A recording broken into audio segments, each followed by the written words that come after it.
यदुवंश के अंतर्गत क्रोष्टु आदि के वंश तथा श्री कृष्णावतार का वर्णन। पुलत्स्य जी कहते हैं, राजेंद्र, अब यदुपुत्र क्रोष्टु के वंश का, जिसमें श्रेष्ठ पुरुषों ने जन्म लिया था, वर्णन सुनो। क्रोष्टु के ही कुल में वृष्णि वंशावतंस भगवान श्री कृष्ण का अवतार हुआ था। क्रोष्टु के पुत्र महामना वृजिनीवान हुए। उनके पुत्र का नाम स्वाति था। स्वाति से कुशंकु का जन्म हुआ। कुशंकु से चित्ररथ उत्पन्न हुए, जो शशविंदु नाम से विख्यात चक्रवर्ती राजा हुए। शशविंदु के 10,000 पुत्र हुए। वे बुद्धिमान, सुंदर, प्रचुर वैभवशाली और तेजस्वी थे। उनमें भी 100 प्रधान थे। उन 100 पुत्रों में भी जिनके नाम के साथ पृथु शब्द जुड़ा था, वे महान बलवान थे।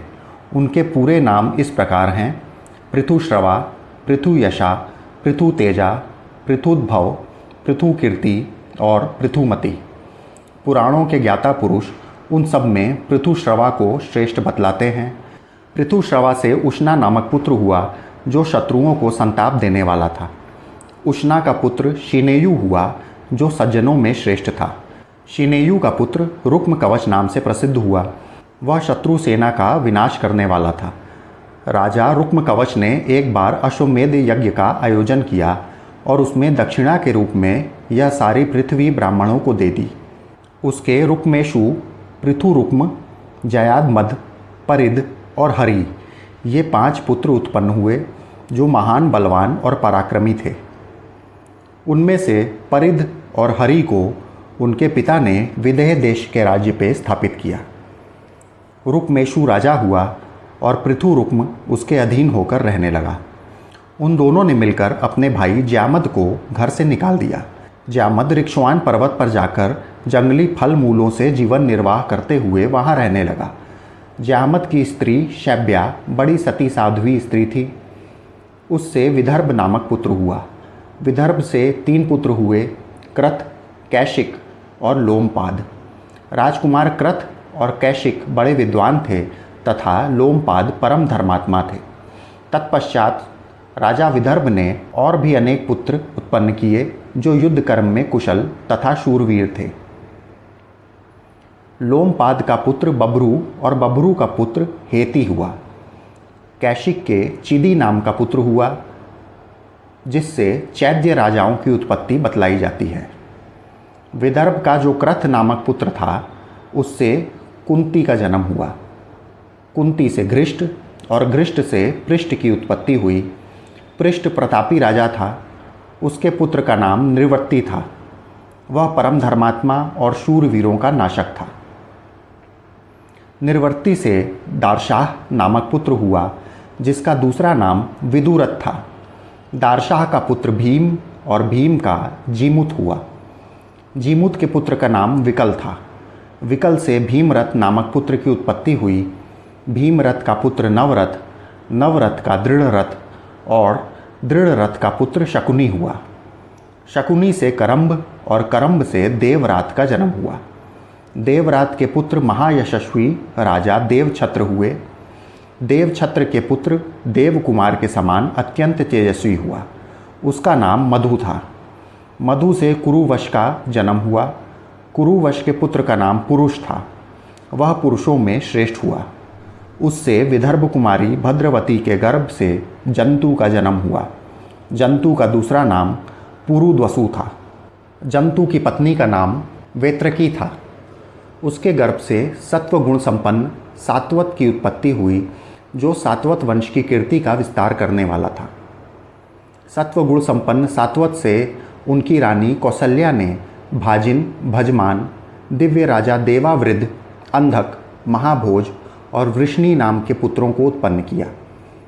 इनसे 4 वंशों का विस्तार हुआ। उनका वर्णन सुनो। भजमान की पत्नी सृंजय कुमारी सृंजयी के गर्भ से भाज नामक पुत्र की उत्पत्ति हुई। भाज से भाजकों का जन्म हुआ। भाज की 2 स्त्रियां थीं। उन दोनों ने बहुत से पुत्र उत्पन्न किए। उनके नाम हैं विनय, करुण और वृष्णि। इनमें वृष्णि शत्रु के नगरों पर विजय पाने वाला था।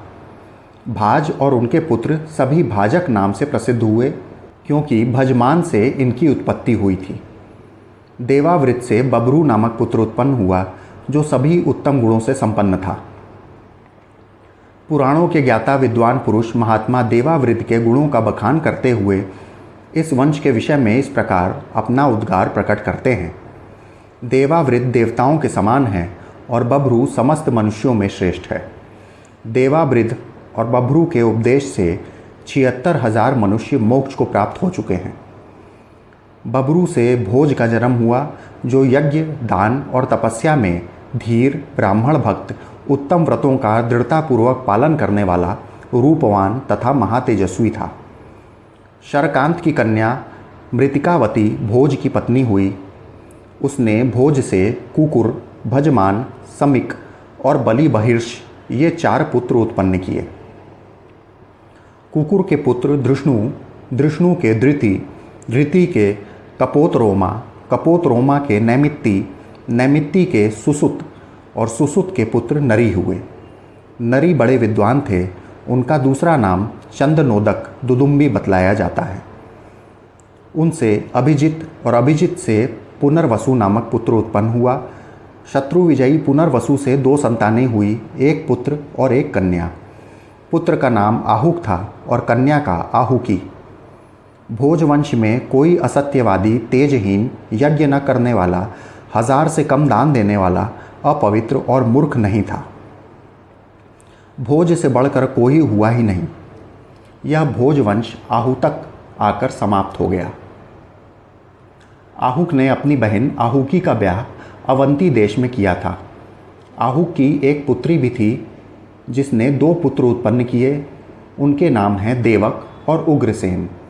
वे दोनों देव कुमारों के समान तेजस्वी हैं। देवक के 4 पुत्र हुए जो देवताओं के समान सुंदर और वीर हैं। उनके नाम हैं देववान, उपदेव, सुदेव और देवरक्षक। उनके 7 बहनें थीं जिनका ब्याह देवक ने वसुदेव के साथ कर दिया था। उन 7 के नाम इस प्रकार हैं: देवकी, श्रुतदेवा, यशोदा, श्रुतिश्रवा, श्रीदेवा, उपदेवा और सुरूपा। उग्रसेन के 9 पुत्र हुए। उनमें कंस सबसे बड़ा था।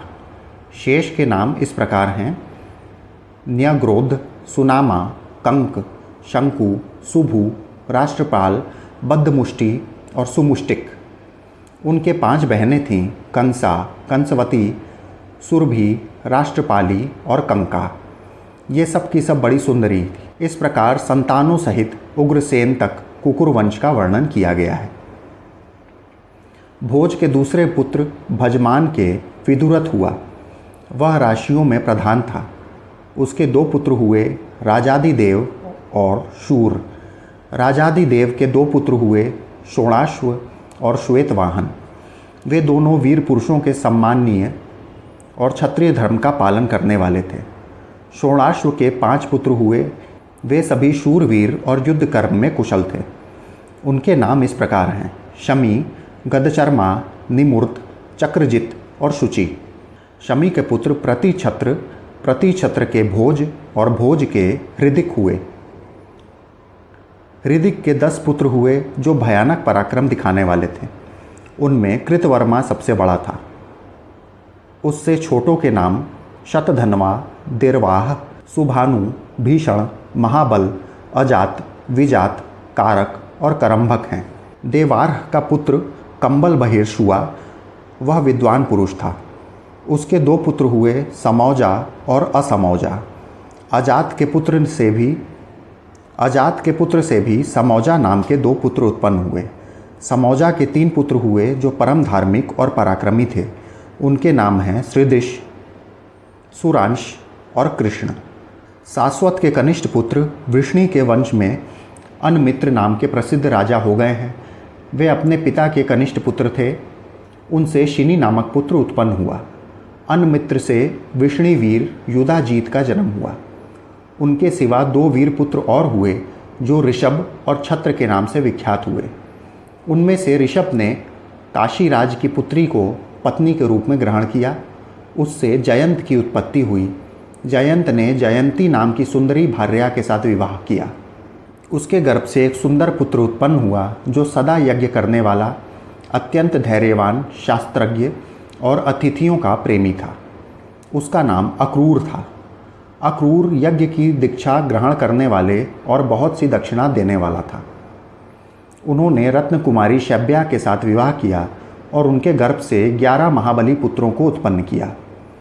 अक्रूर ने पुनः शूरसेना नाम की पत्नी के गर्भ से देववान और उपदेव नामक 2 और पुत्रों को जन्म दिया। इसी प्रकार उन्होंने अश्विनी नाम की पत्नी से भी कई पुत्र उत्पन्न किए।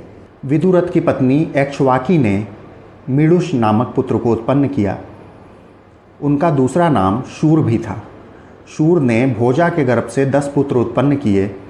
उनमें आनक दुदुम्बी नाम से प्रसिद्ध महाबाहु वसुदेव ज्येष्ठ थे। उनके सिवा शेष पुत्रों के नाम इस प्रकार हैं: देवभाग, देवश्रवा, अनाधृष्टि, कुनी, नंदी, सकृध्यशा, श्याम, समीड़ु और संशस्यु। शूर से 5 सुंदरी कन्याएं भी उत्पन्न हुई, जिनके नाम हैं श्रुतकीर्ति, पृथा, श्रुतदेवी, श्रुतश्रवा और राजादि देवी। ये 5 वीर पुत्रों की जननी थीं। श्रुतदेवी का विवाह वृद्ध नामक राजा के साथ हुआ। उसने कारुष नामक पुत्र को उत्पन्न किया। श्रुतकीर्ति ने कैकेय नरेश के अंश से संतर्दन को जन्म दिया। श्रुतश्रवा चेदीराज की पत्नी थी। उसके गर्भ से सुनित अर्थात शिशुपाल का जन्म हुआ। राजादि देवी के गर्भ से धर्म की भार्या अभीमदिर्ता ने जन्म ग्रहण किया। शूर की राजा कुंती भोज के साथ मैत्री थी, अतः उन्होंने अपनी कन्या पृथा को उन्हें गोद दे दिया। इस प्रकार वसुदेव की बहन पृथा कुंती भोज की कन्या होने के कारण कुंती के नाम से प्रसिद्ध हुई। कुंती भोज ने महाराज पांडु के साथ कुंती का विवाह किया। कुंती से 3 पुत्र उत्पन्न हुए: युधिष्ठिर, भीमसेन और अर्जुन।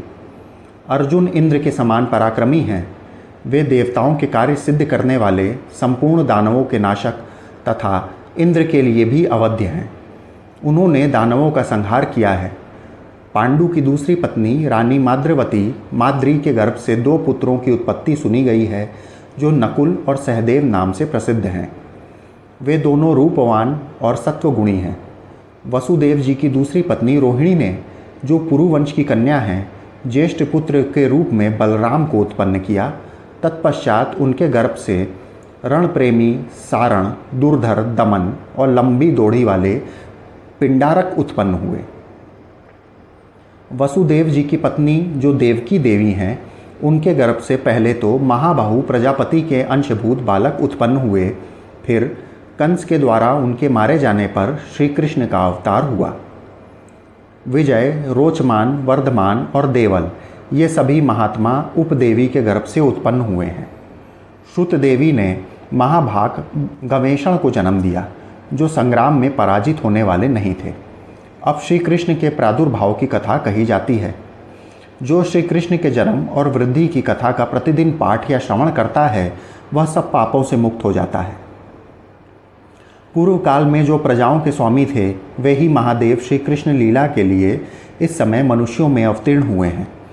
पूर्व जन्म में देवकी और वसुदेव जी ने तपस्या की थी। उसी के प्रभाव से वसुदेव जी के द्वारा देवकी के गर्भ से भगवान का प्रादुर्भाव हुआ।